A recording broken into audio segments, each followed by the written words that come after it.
Welcome to the Deep Dive, where we take your sources and unearth the most compelling insights. Today we're diving into a literary classic that's just so rich in human drama, but also social commentary, Thomas Hardy's The Mayor of Casterbridge. You've given us a fantastic deep dive into this novel, loads of notes and research here, and our mission now is to really extract the core ideas, maybe some surprising facts, and the enduring relevance of this remarkable story. Indeed. It's a profound exploration of character, fate, and that relentless march of change Hardy was so good at depicting. He presents us with this protagonist, Michael Henchard, and his journey from, humble hairdresser to prominent mayor and then all the way back again. It offers so much to unpack. Definitely. It really resonates with those struggles of ambition, doesn't it? And the consequences of our most impulsive decisions. Yeah, absolutely. Okay, let's unpack this then, starting with a scene that just seizes you right from the very first pages. The infamous wife selling at Weydon Fair. We meet Michael Henchard, a young hairdresser, his wife Susan, and their infant daughter Elizabeth Jane. What strikes you about this opening? It's quite something. Well, what's fascinating, and it's right here in the source notes, is Hardy's meticulous realism. He didn't just invent this. Apparently, he found 3 actual instances of wife selling reported in local newspapers back then. Wow, really? 3? Yeah. It grounds this, extraordinary act in the pretty harsh realities of the time. It immediately reveals Henchard's initial character as, let's see the notes say, temper-ridden, overbearing, impatient, vengeful, uncultivated, superstitious, cruel, and insensitive at times. Quite the list. It is. He's depicted as being constructed upon too large a scale, which is Hardy's way of saying he just didn't perceive subtle feelings in others, or maybe even in himself at that point. The scene itself is so vivid. That furmity booth, this sort of porridge-like drink, right? The haggish creature stirring the pot. The way this casual chat just spirals into this devastating transaction. It's chilling. And Susan's reaction, her absolute indifference when she agrees, even though the buyer, Newson, pleads with her not to. It's hard to read. It is. And then Henchard's immediate regret hits him like a ton of bricks. That solemn oath he takes right there. To drink no spirituous liquid for 21 years. It just sets the stage immediately for a man battling his own nature. Yeah, you feel that weight instantly. And it raises that big question, doesn't it? How much of Henchard's whole life is defined by this one impulsive, terrible act, and how much by his attempts, however flawed, to atone for it? Right. And his declaration then, I haven't more than 15 shillings, but if I were a free man again, I'd be worth £1,000. That foreshadows his ambition, but also that pride and maybe resentment that fuels him. Exactly. That ambition is enormous from the get-go. So then we jump forward, nearly 2 decades. And the man who sold his family is now Michael Henchard, the mayor of Casterbridge. He's a pillar of the town, a powerful corn factor. It's a stunning transformation. How did that happen? How did this impulsive laborer become such a figure of authority? Well, it really speaks volumes about social mobility, or at least the possibility of it, and sheer individual drive in 19th century England. The source notes actually highlight him as a kind of fictional representative for this sociological quandary that Hardy wrote about in an essay, The Dorsetshire Laborer. Ah, interesting. Yeah.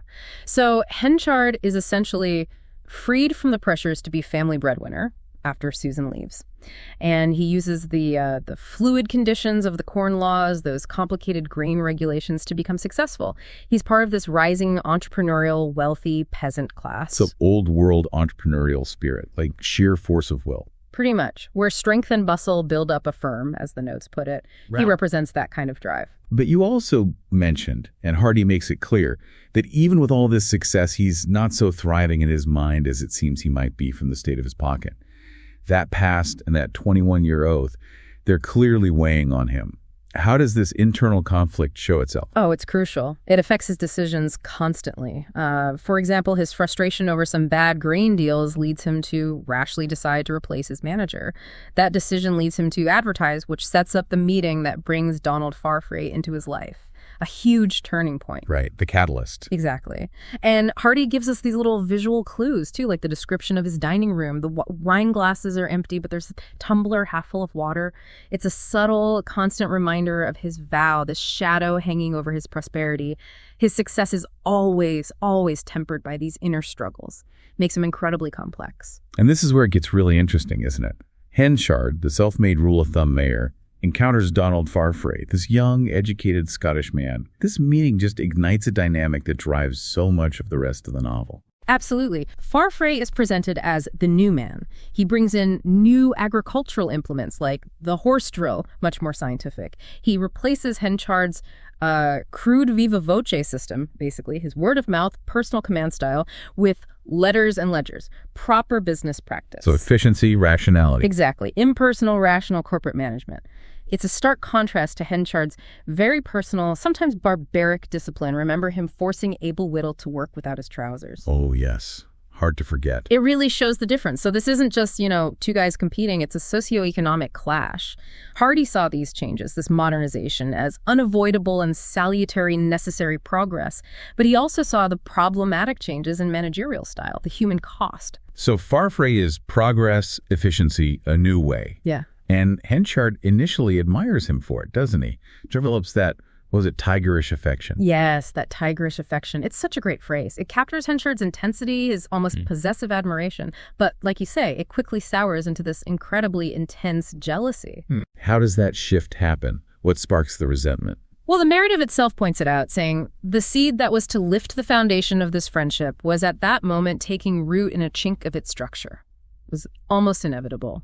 Henchard's deep character flaws, that unruly volcanic stuff beneath the rind, just get reawakened by Farfrae's success, his charm, his growing popularity. And the public starts to prefer Farfrae. Right.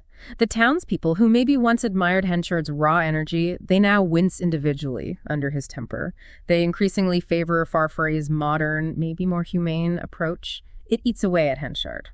Let's talk about the women in Henchard's life, too. They're not just bystanders. They're complex figures deeply affected by his choices.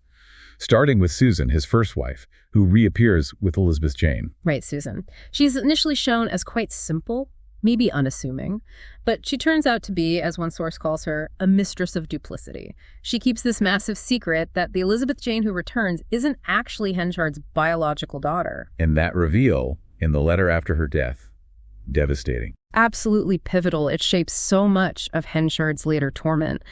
Susan represents a kind of quiet endurance, maybe, but also the hidden past that can just unravel everything. And then there's Lucetta Templeman. She brings a very different energy, described as a fascinating enchantress with her own past connection to Henchard. Lucetta definitely adds vivacity, but her story is also intensely tragic. It really highlights the pressures of reputation and class, especially for women then. Her vanity, yes, but also her desperate attempts to hide her past affair with Henchard. They lead straight to her downfall. Through the Skimmington ride. That sounds brutal. Oh, it was a raucous folk custom, essentially public shaming with effigies. In her case, it's orchestrated by the malicious Jop, and it directly leads to her illness and death. Her vulnerability against the town's rough jests is just stark, a terrifying glimpse of community judgment. And finally, Elizabeth Jane. She seems to grow so much throughout a novel, gaining this quiet strength and understanding. Yes, Elizabeth Jane. Hardy called her his only heroine. She has this quiet earnestness, this soberness about her. Despite everything Henchard puts her through as cruelty, then his coldness, when he finds out she's not his daughter, she keeps trying to care for him. She seems remarkably resilient. She is. She learns to appraise life at a moderate value, finds the secret of making limited opportunities endurable. Her eventual marriage to Farfrae and finding that equable serenity offers such a poignant contrast to Henchard's turmoil and tragic end. She's arguably the moral compass, learning to navigate life's unpredictability. So as Farfrae rises, Henchard just seems to spiral downwards. His ambition, once his engine, becomes his ruin. What are the key things that precipitate his complete downfall? It feels relentless. Hardy maps it out meticulously. There's the disastrous speculation on the weather, trusting that weathercaster and losing massively. There's his stubborn refusal to adapt his business, clinging to the old ways. The rule of thumb. Exactly. And his desperate attempts to cling to power and affection just push people away. He becomes morbidly sensitive, wanting to just hide his head forever. And then that final, awful lie to Newson, telling him Elizabeth Jane is dead. Why does he do that? It seems so self-destructive.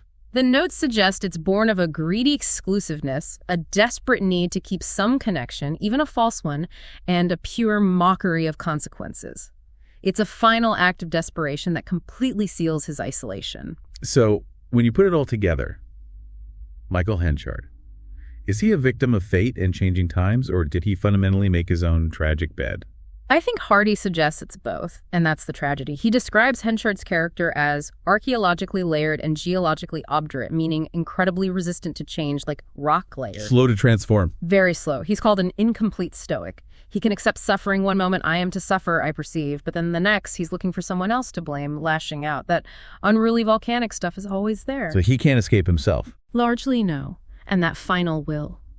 That Elizabeth Jane Farfrae be not told of my death, and that no man remember me. It's just so bitter, so poignant. It's this acknowledgement of his complete failure, his isolation, his broken pride, a wish for self-erasure. Wow. This deep dive really does show Hardy's genius in portraying human nature, doesn't it? This whole rise and fall set against this world that's changing so rapidly.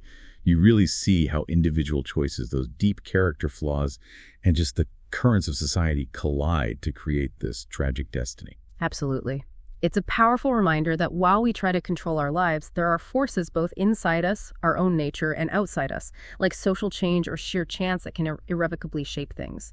Henchard's story really hammers home how the past clings to us, and how even our attempts to atone can backfire and create new problems. A really profound thought, then, maybe, to carry away from this deep dive for you, the listener. How much of our own character is truly obdurate, like Henchard's, maybe resistant to fundamental change? And how much can we genuinely transform ourselves based on what life throws at us?